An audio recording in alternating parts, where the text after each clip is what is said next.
Hello everyone. So now we are going to revise the chapter of input tax credit under GST. ठीक है। ITC का chapter section number 16 से लेकर के section number 21 तक रहेगा। Section number 16 conditions to avail ITC. Totally there are 6 conditions to avail ITC. सबसे पहला टैक्स इनवॉइस या फिर डेबिट नोट होना चाहिए या फिर प्रिस्क्राइब डॉक्यूमेंट्स होना चाहिए। What is the prescribe documents? जैसे सेल्फ इनवॉइस हो गया आरसीएम का क्रेडिट लेने के लिए। Next is import of goods का आईटीसी लेने के लिए बिल ऑफ एंट्री हो गया। तो ऐसा स्पेसिफाइड डॉक्यूमेंट्स आपके पास होना चाहिए। Second condition, receipt of goods और सर्विसेज। आपको गुड्स और सर्विसेज मिल जाना चाहिए। इसमें एक एक्सेप्शन है, that is bill to ship to model. इसमें थर्ड पर्सन के पास इवन इफ गुड्स नहीं मिला रहेगा तो भी उसको आईटीसी मिलेगा। Third, supplier should pay tax. Fourth, recipient should file return.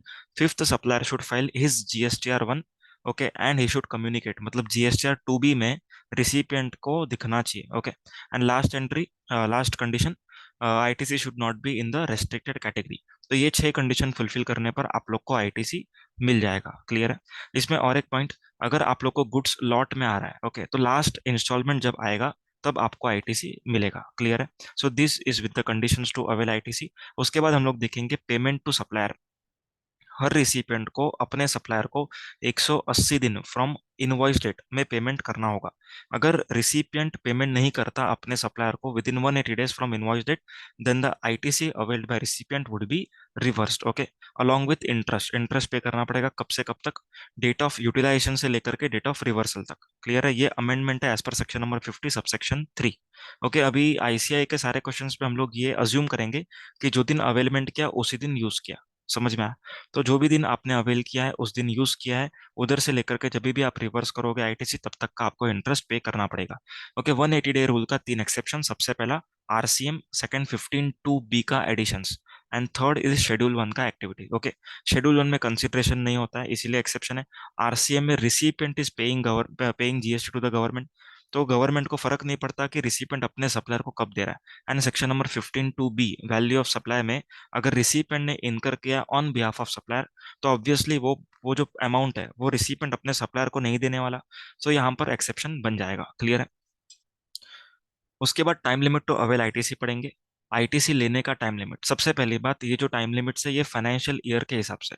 Okay, so financial year 21-22 के सारे इनवॉइसेस का एक टाइम लिमिट होगा। ओके, इस तरीके से इसको अंडरस्टैंड करेंगे।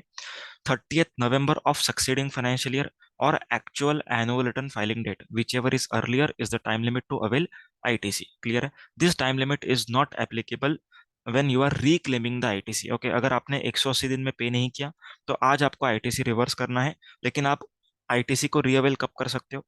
जब आप लोग आपके सप्लायर को पे करोगे, whenever you are paying, after 1 year, 2 year, 3 year, after this time limit कभी भी पे करो आपको आईटीसी मिल जाएगा। So this time limit is not applicable when reclaiming the ITC for paying after 180 days. Clear है? उसके बाद हम लोग पढ़ेंगे कैपिटलाइजेशन ऑफ आईटीसी कंपोनेंट। अगर आपने जीएसटी के कंपोनेंट को कैपिटलाइज किया, बैलेंस शीट के असेट में दिखाया, तो आपको उसके ऊपर इनकम टैक्स का डेप्रिसिएशन मिलेगा, जीएसटी का बेनिफिट नहीं मिलेगा। क्लियर है पॉइंट? अगर आपने उसको अलग से दिखाया, करंट असेट में ड्यूटीज एंड टैक्सेस में दिखाया, तो आप लोग को बेनिफिट मिलेगा। क्लियर है? इन सिंपल वर्ड्स, डेप्रिसिएशन मिलेगा या तो फिर आईटीसी मिलेगा, दोनों आप लोग को नहीं मिलेगा। क्लियर है? उसके बाद हम लोग देखेंगे सेक्शन नंबर 17। सेक्शन नंबर 17 क्या कहता है? अगर आपका आउटवर्ड सप्लाईज एक्सक्लूसिवली एग्जेम्प्ट है तो आप लोग को कुछ भी आईटीसी नहीं मिलेगा। अगर आपका आउटवर्ड सप्लाई एक्सक्लूसिवली टैक्सेबल है तो आपको पूरा आईटीसी मिलेगा। अगर आपका आउटवर्ड सप्लाई एक्सक्लूसिवली एग्जेम्प्ट है पर आप एक्सपोर्ट कर रहे हो, ओके, एक्सक्लूसिवली एग्जेम्प्ट एक्सपोर्ट्स, तो भी आपको आईटीसी दिया जाएगा, रेदर रिफंड भी दिया जाएगा। क्लियर? अगर एक्सक्लूसिवली टैक्सेबल है, आप एक्सपोर्ट कर रहे हो, ऑब्वियसली इस केस में तो आईटीसी मिल ही रहा था, रिफंड भी मिलेगा। और अगर दोनों है, partly exam partly taxable, so in that case proportion होगा एज पर रूल नंबर 42 और 43। क्लियर? कैपिटल गुड्स होगा तो 43, इनपुट्स या फिर इनपुट सर्विस होगा तो 42। Now let us learn rule number 42। Okay, rule number 42 का एप्लीकेबिलिटी क्या है? अगर आपने इनपुट्स या फिर इनपुट सर्विसेज लिया है, नॉट कैपिटल गुड्स, इनपुट्स या फिर इनपुट सर्विसेज लिया है for providing exempt supplies as well as taxable supplies, okay, तो एक मैनर में आप लोग को रिवर्स करना पड़ेगा। फॉर्मूला क्या है सुनो, पूरा टेबल। टी, टी मतलब total input tax, -T1 -T2 -T3, ये तीन चीजें माइनस करनी है क्योंकि इसका आईटीसी आपको नहीं मिलता। What is T1 T2 T3? Okay, T1 T2 T3 कैसे याद रखना है? NEI, exclusively non business minus करेंगे, नेक्स्ट एक्सक्लूसिवली एग्जेम्प्ट माइनस करेंगे, and third in eligible ITC. Clear, ये तीनों चीजें माइनस करना है क्योंकि इसका आईटीसी नहीं मिलता। तो टी माइनस टी1 माइनस टी2 माइनस टी3 करने के बाद आपको आंसर मिलेगा सी1। अब सी1 के अंदर दो चीजें हैं। एक, आपने ऐसा कुछ परचेस किया जिससे आप सिर्फ और सिर्फ टैक्सेबल बनाते हो, आपने ऐसा परचेस किया जिससे आप दोनों बनाते हो। ओके, तो टैक्सेबल वाले का पूरा आईटीसी मिलना है, तो उसको थोड़ी देर के लिए साइड पे कर दो, मतलब सी1 में से टी4 को माइनस कर दो, क्योंकि उसका पूरा बेनिफिट मिलेगा। क्लियर है, तो अपॉर्शन नहीं होना चाहिए इसीलिए माइनस किया हमने। ओके, तो सी1 में से टी4 माइनस किया, taxable purchases for exclusively taxable sales, तो आंसर मिलेगा सी2। सी2 में से दो चीजें माइनस करनी है, D one and D two. D one is जो भी आपका एग्जेम्प्ट प्रपोर्शन है, ओके, जो भी सी2 का एग्जेम्प्ट प्रपोर्शन है, दैट इज कैसे निकाला जाएगा, C2 × E/F। Okay, C to मतलब सी1 माइनस टी4, जो भी आंसर आएगा उसको सी2 नाम दिया। सी2 में से डी1 माइनस करेंगे, डी1 का मतलब क्या होता है, डी1 मतलब एग्जेम्प्ट पर्पस के लिए जितना यूज हो रहा है, दैट इज प्रपोर्शन। कैसे निकालेंगे, C2 that is common ITC into into E/F। E/F क्या होता है, exempt turnover upon total turnover. Okay, ये कैसे निकालते हैं बाद में देखेंगे। तो डी1 क्लियर है। अब डी2, अगर कॉमन में से नॉन बिजनेस है, कॉमन में से नॉन बिजनेस है, तो आपको 5% ऑफ सी टू माइनस करना पड़ेगा इन द नेम ऑफ डी2। क्वेश्चन में अगर इंफॉर्मेशन दिया रहेगा तो ही माइनस करना है, अदरवाइज डी2 को इग्नोर करना है। तो सी टू हो गया था, सी2 माइनस डी1 माइनस डी2, आंसर आएगा सी3। मतलब इतना आपको आईटीसी मिलेगा कॉमन में से, कॉमन में से सी3 मिलेगा। क्लियर है, कॉमन में से सी3 मिलेगा, प्लस टी4 that is taxable purchases for taxable sales. तो अपने को नेट आईटीसी कितना मिलेगा, सी3 प्लस टी4। Okay, so here we complete with rule number 42।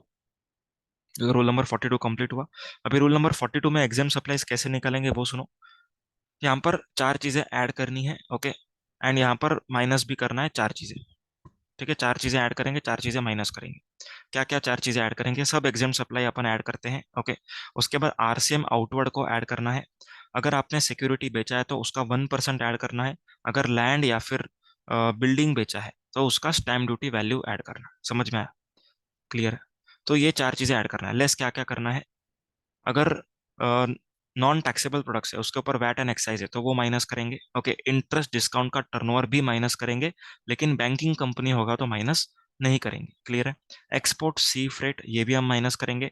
अभी अमेंडमेंट क्या आया है, क्या और एक चीज माइनस करना है, value of script. Okay, duty credit script होता है, SEIS MEIS या कोई भी रोड टाइप स्क्रिप, तो जो भी स्क्रिप होगा आपके पास वो आपने अगर बेचा है तो वो माइनस किया जाएगा।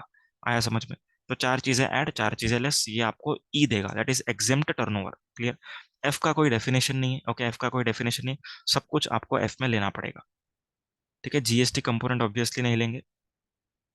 आगे कुछ इंपॉर्टेंट पॉइंट्स है रूल नंबर 42 के लिए।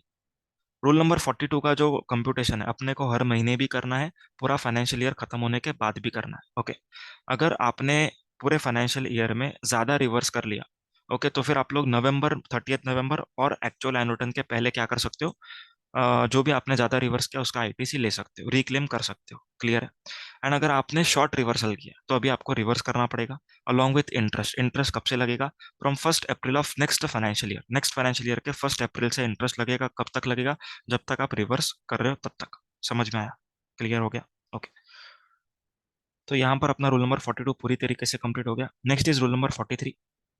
Rule number 43 very simple. Capital goods आपने खरीदा, कैपिटल गुड्स खरीदने के बाद आप क्या कर रहे हो, उसको exempt supplies as well as taxable supplies के लिए यूज कर रहे हो। ओके, तो अभी आपको रिवर्सल करना पड़ता है कॉमन आईटीसी का। तो जो भी कैपिटल गुड्स का आईटीसी है, ओके, ऐसा कैपिटल गुड्स जो एग्जेम्प्ट भी बना रहा है एंड टैक्सेबल भी बना रहा है, उसके आईटीसी को रिवर्स करने का mechanism is provided in rule number 43। तो रूल नंबर 43 के पहले steps soon low.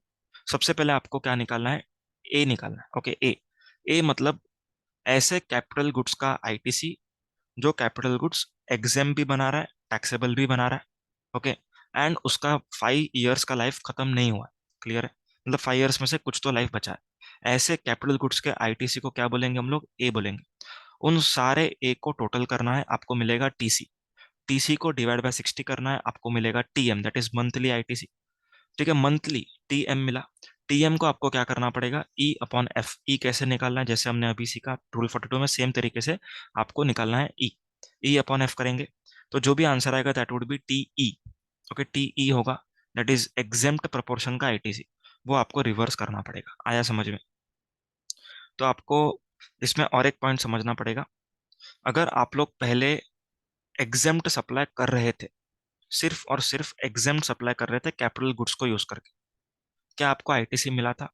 Answer is no, आपको आईटीसी नहीं मिला था। ओके, आप लोग को आईटीसी नहीं मिला था। समझ में आ रहा है? पर अभी आप लोग क्या कर रहे हो? टैक्सेबल प्लस एग्जेम्प्ट करने जा रहे हो।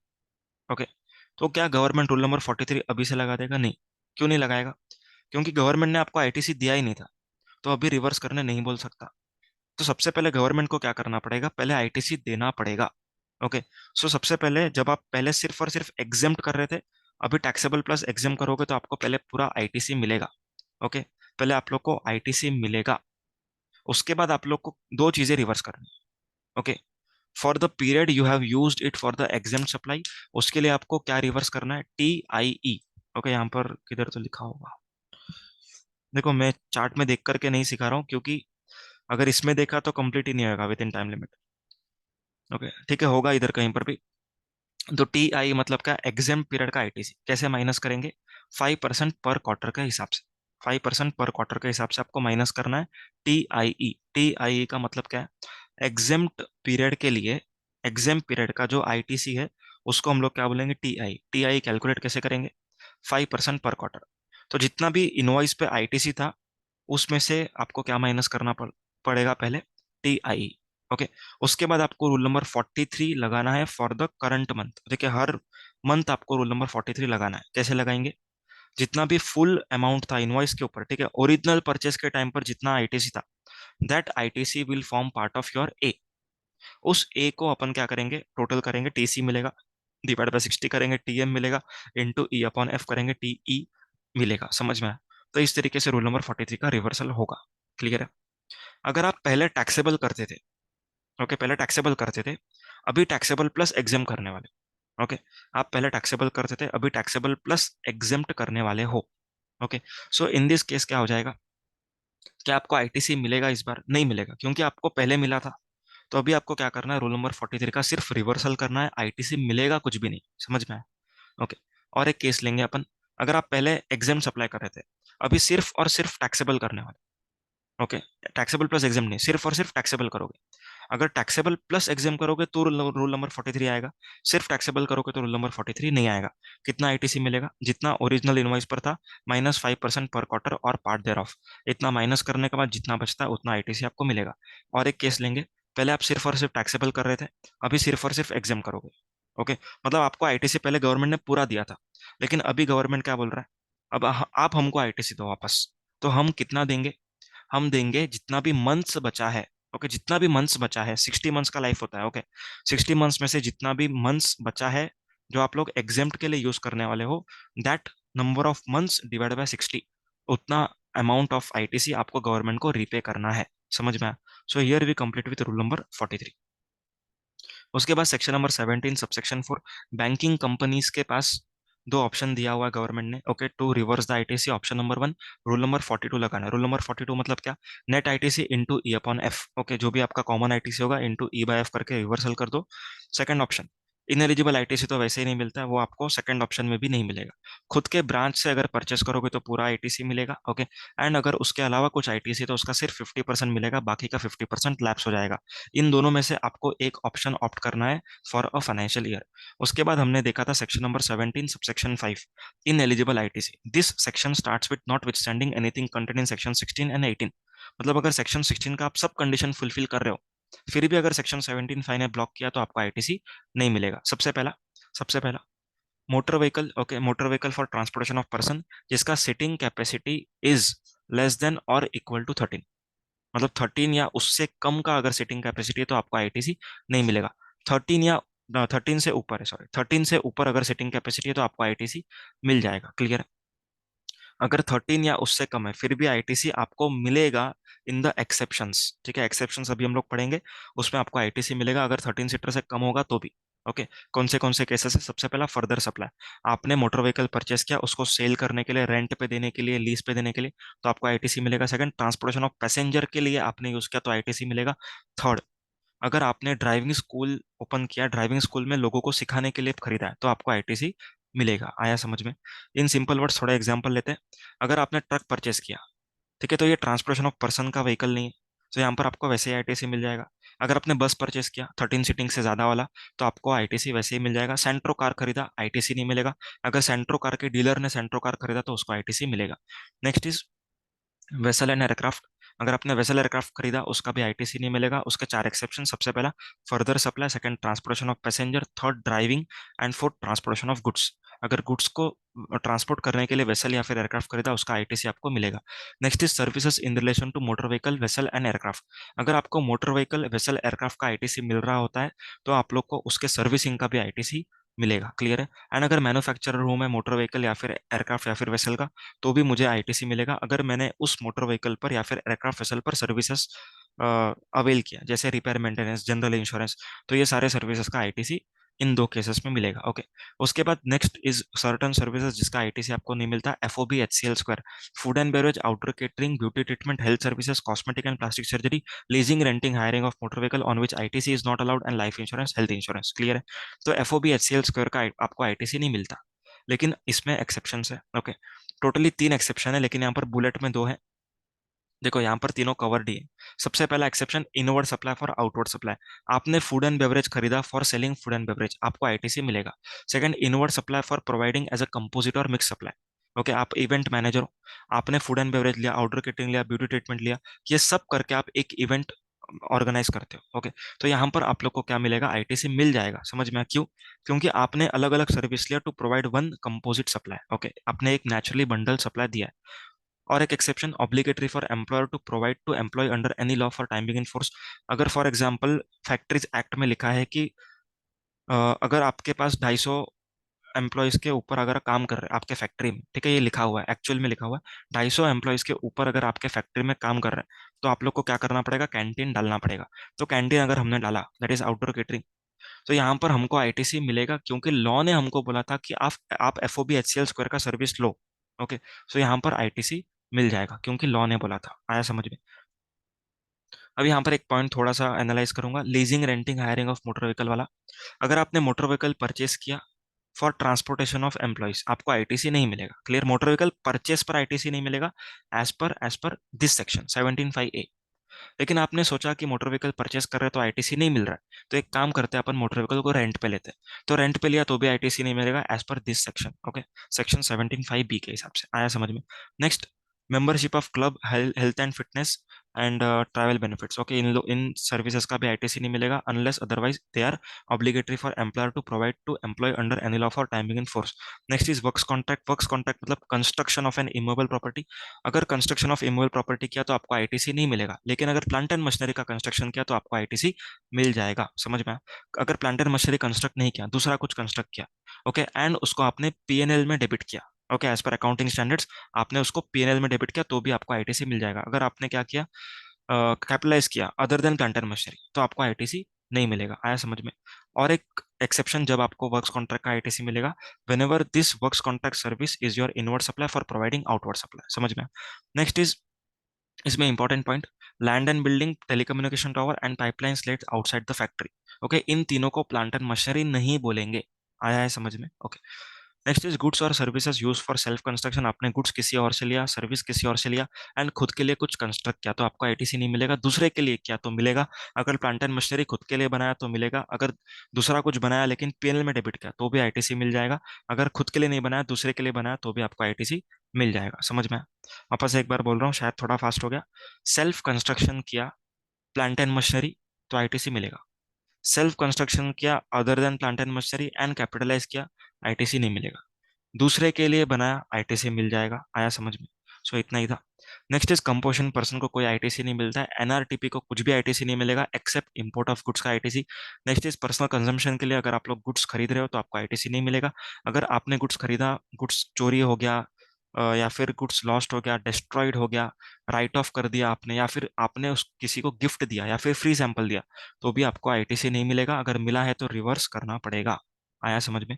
नॉर्मल लॉस का आईटीसी आप लोग को मिल जाता है। एग्जाम्पल, आपने 1000 लीटर ऑयल परचेस किया, लेकिन आपने सेल किया 990, क्योंकि 10 लीटर इवापोरेट हो गया, it is a normal loss. तो यहाँ पर आपको आईटीसी 1000 लीटर पर मिलेगा। समझ में आया? लेकिन एबनॉर्मल लॉस क्या होता है? अगर चोरी हो गया उसको हम लोग क्या बोलेंगे, एबनॉर्मल लॉस बोलेंगे, उसका आईटीसी आप लोग को नहीं मिलेगा। नेक्स्ट, सेक्शन 74, 129, 130, अगर आपके सप्लायर ने फ्रॉड्स के सेक्शन में जीएसटी पे किया तो आप लोग को आईटीसी नहीं मिलेगा, रिसिपेंट को आईटीसी नहीं मिलेगा। Next is section number 18, availability of ITC in some special circumstances. सबसे पहला 18(1)(a), अगर आपका टर्नओवर 10 लाख 20 लाख था तो आपको रजिस्ट्रेशन नहीं लेना था, उसके ऊपर आपका टर्नओवर चला गया तो आपको रजिस्ट्रेशन लेना पड़ेगा। समझ में? आपको अप्लाई करना है विदिन 30 डेज। अगर आपने विदिन 30 डेज अप्लाई कर दिया तो आपको कौन से दिन के स्टॉक का आईटीसी मिलेगा, जो दिन से आप लोग को जीएसटी भरना पड़ा उसके पिछले दिन के स्टॉक का आईटीसी मिलेगा, कैपिटल गुड्स का आईटीसी नहीं मिलेगा। अगर आपने 30 दिन के बाद रजिस्ट्रेशन के लिए अप्लाई किया तो जो भी दिन आपको जीएसटी नंबर मिलेगा उसके पिछले दिन के स्टॉक का आईटीसी मिलेगा, कैपिटल गुड्स का आईटीसी नहीं मिलेगा। समझ में आया? क्लियर है? अभी इसमें रिवाइज टैक्स इनवॉइस का कंसेप्ट सुन लो। अगर आपने 30 दिन के अंदर अंदर अप्लाई किया, ओके, तो आपका इफेक्टिव डेट ऑफ रजिस्ट्रेशन क्या हो जाएगा, जो भी दिन आपका टर्नओवर क्रॉस हुआ, okay, that date is the effective date of registration. Okay, तो गवर्नमेंट क्या बोल रही है, जब भी आपका इफेक्टिव डेट ऑफ रजिस्ट्रेशन है, यहां से लेकर के जब भी आपके पास जीएसटी नंबर आया, इस पीरियड के दरमियान आपने सेल किया उसके ऊपर जीएसटी तो पे करना है। ओके, जीएसटी तो पे करना है, लेकिन आपके पास जीएसटी नंबर नहीं था, तो गवर्नमेंट से जब भी जीएसटी नंबर मिलेगा उसके विदिन 1 मंथ, उसके विदिन 1 मंथ में आपको क्या करना है, जितना भी ये पीरियड था, from the effective date of registration till the date of grant of registration, इस पीरियड में जितना भी आपने सेल किया उसका रिवाइज टैक्स इनवॉइस आप लोग इशू कर सकते हो। आया समझ में? क्लियर है पॉइंट? ठीक है। अभी यहाँ पर कुछ चीज समझना, जो भी स्टॉक का आईटीसी आपको मिल रहा है वो स्टॉक आपका 1 साल से ज्यादा जूना नहीं होना चाहिए। अगर 1 साल से ज्यादा जूना है तो आपको आईटीसी नहीं मिलेगा। अगर 2 लाख से ऊपर का आईटीसी क्लेम हो रहा है तो सीएससीए में सर्टिफिकेशन लगेगा। क्लियर है? एंड ये सब आईटीसी लेने के लिए आपके पास टैक्स इनवॉइस होना चाहिए। Okay, next is voluntary registration. आपका टर्नओवर क्रॉस नहीं हुआ फिर भी आपको लगता है रजिस्ट्रेशन ले लेते हैं, सो इन दैट केस आप लोग को जब भी रजिस्ट्रेशन मिलेगा उसके पिछले दिन के स्टॉक का आईटीसी मिलेगा, कैपिटल गुड्स का आईटीसी नहीं मिलेगा। नेक्स्ट, कंपोजिशन पर्सन में थे आप, अभी नॉर्मल में जा रहे हो। ओके, तो यहाँ पर जो भी दिन आप नॉर्मल में जा रहे हो उसके पिछले दिन के स्टॉक का आईटीसी मिलेगा, कैपिटल गुड्स का भी आईटीसी मिलेगा, लेकिन 5% पर क्वार्टर और पार्ट देयर ऑफ माइनस करने के बाद। ओके, 5% पर क्वार्टर कहाँ से माइनस करना है, जब भी परचेस किया वहां से लेकर के जब भी आप कंपोजिशन स्कीम से निकल रहे हो तब तक के पीरियड का 5% पर क्वार्टर और पार्ट देयर ऑफ माइनस करना है, जितना ही बचेगा उतना कैपिटल गुड्स का आईटीसी आप लोग लेके जा सकते हो। क्लियर है?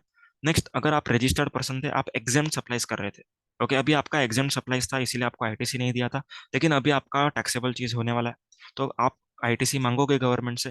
तो जब भी आपका एग्जेम्प्ट सप्लाई टैक्सेबल हो गया एंड आप रजिस्टर्ड थे, तो जब भी टैक्सेबल बन गया उसके पिछले दिन के स्टॉक का आईटीसी आप लोग को मिल जाएगा। क्लियर है? कैपिटल गुड्स का भी आईटीसी मिलेगा लेकिन 5% पर क्वार्टर और पार्ट देयर ऑफ माइनस करने के बाद। क्लियर है? अब यहाँ पर इंपॉर्टेंट पॉइंट ये देखो, ये जो चारों अपन ने सीखा इन चारों में ही स्टॉक वाला जो 1 ईयर का कंडीशन है वो भी एप्लीकेबल होगा। ओके, कैपिटल गुड्स में भी 1 ईयर का कंडीशन है, मतलब स्टॉक हो या चाहे कैपिटल गुड्स हो, जब भी आप लोग को आईटीसी मिल रहा है 1 साल से जूना नहीं होना चाहिए, अगर है तो आईटीसी नहीं मिलेगा। अगर आईटीसी का क्लेम 2 लाख के ऊपर है स्टॉक एंड कैपिटल गुड्स मिला के, तो आप लोग को सीएससीए में सर्टिफिकेशन करना पड़ेगा। क्लियर है? समझ में आ रहा है पॉइंट? एंड जब भी आप आईटीसी ले रहे हो तो आपके पास टैक्स इनवॉइस या फिर डेबिट नोट जो भी होगा आईटीसी का डॉक्यूमेंट्स वो होना चाहिए। समझ में आ गया? ओके, नेक्स्ट, अगर आप लोग रेगुलर स्कीम से कंपोजिशन में जा रहे हो, अभी उल्टा पड़ रहा है, रेगुलर स्कीम से कंपोजिशन में जा रहे हो या तो आप लोग नॉर्मल से एग्जेम्प्ट दैट इज टैक्सेबल से एग्जेम्प्ट में जा रहे हो, या फिर आप रजिस्टर्ड से अनरजिस्टर्ड हो रहे हो, इन तीनों केसेस में जितना भी आपके पास स्टॉक था उसका आईटीसी रिवर्स करना है। क्लियर है? कैपिटल गुड्स का भी आईटीसी रिवर्स करना है, जितना भी बैलेंस लाइफ बचा है कैपिटल गुड्स का उतना months divided by 60। Okay, ITC of capital goods into balance months upon 60, जो भी आंसर आएगा वो आपको रिवर्स करना पड़ेगा। ओके, नेक्स्ट, नेक्स्ट इज आप लोग को अगर आपने अगर कैपिटल गुड्स का सेल किया, ओके, फिक्स एसेट सेल किया, तो आपको जीएसटी कितने अमाउंट के ऊपर पे करना है, टैक्स ऑन ट्रांजैक्शन वैल्यू और आईटीसी -5% पर क्वार्टर और part thereof whichever is higher. तो इन दोनों में से विचएवर इज हायर का आपको जीएसटी का पेमेंट करना पड़ेगा। This provision is not applicable in case of moulds, dice, jigs, fixtures and tools. Clear?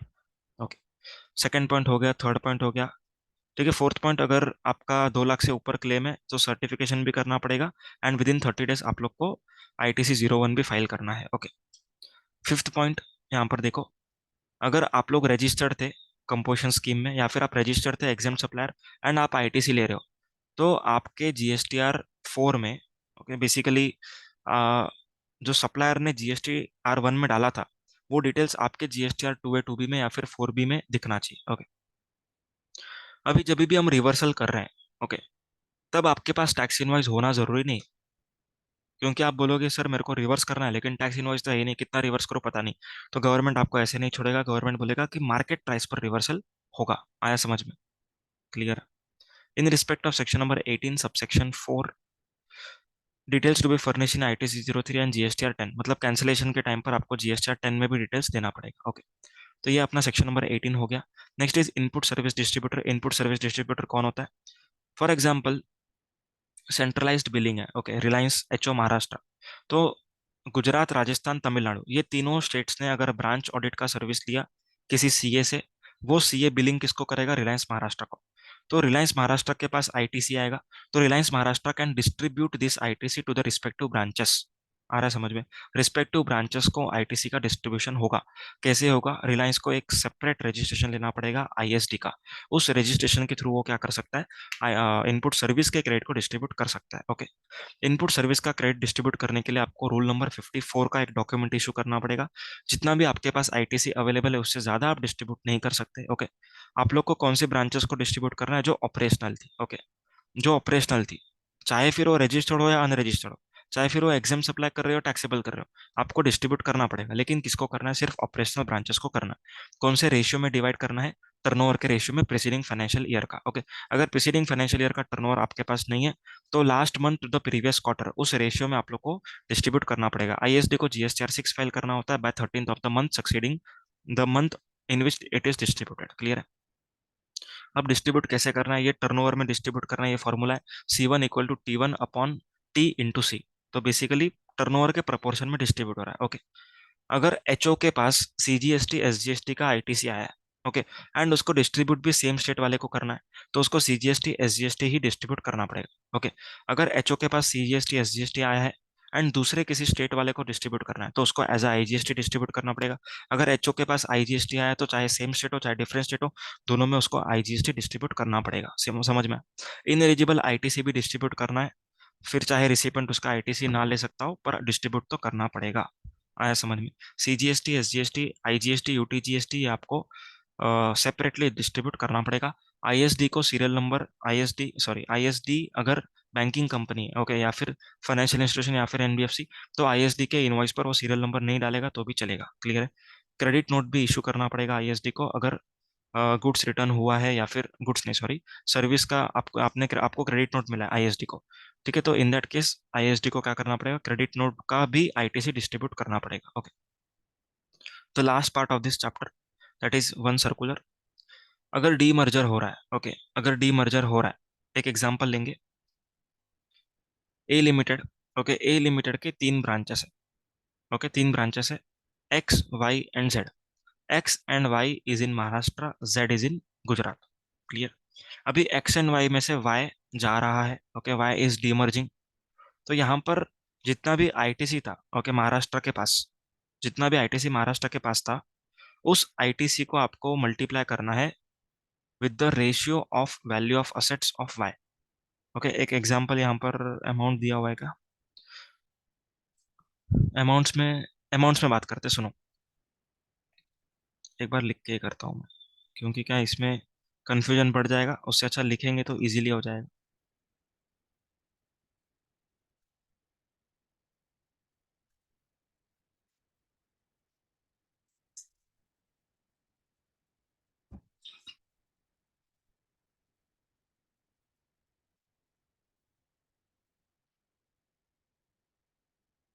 For example A limited के तीन ब्रांचेस है, X Y and Z. Z Gujarat में है, ओके, एंड ये दोनों कहाँ पर है? ये दोनों है महाराष्ट्र में, ये दोनों महाराष्ट्र में। ओके, ये दोनों महाराष्ट्र में।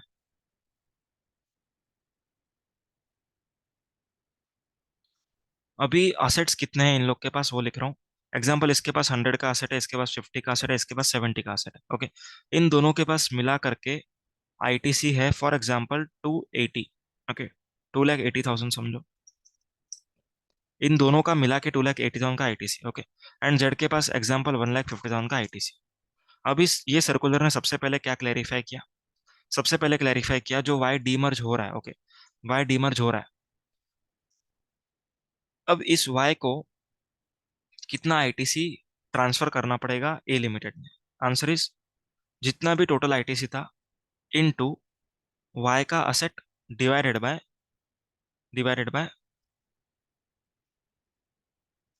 एक्स एंड वाई का टोटल असेट्स। आ रहा है समझ में? एकदम सिंपल लॉजिकल है। क्यों? 2,80,000 belongs to X and Y. Okay, तो जो आपका डिनोमिनेटर होगा उसमें भी 150 आएगा। आ रहा है क्या समझ में? एकदम सिंपल था। ठीक है, यहाँ पर वापस से फॉर्मूला लिख रहा हूँ। Equal to 2,80,000 into 50, that is y का asset, divided by 100, sorry 150। Okay, x and Y का असेट्स टोटल। तो 93,000 का आईटीसी वाई को ट्रांसफर करना पड़ेगा। आया समझ में? तो लोगों ने क्वेश्चन क्या पूछा? लोगों ने क्वेश्चन ये पूछा कि नीचे 150 लेना चाहिए या फिर एक्स वाई एंड जेड का टोटल असेट लेना चाहिए। एकदम इलॉजिकल क्वेश्चन पूछा। तो यहाँ पर डिवाइड बाय 150 होगा, सिंपल है।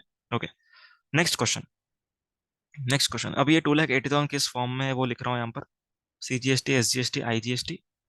सीजीएसटी, एसजीएसटी 1 लाख है। ओके,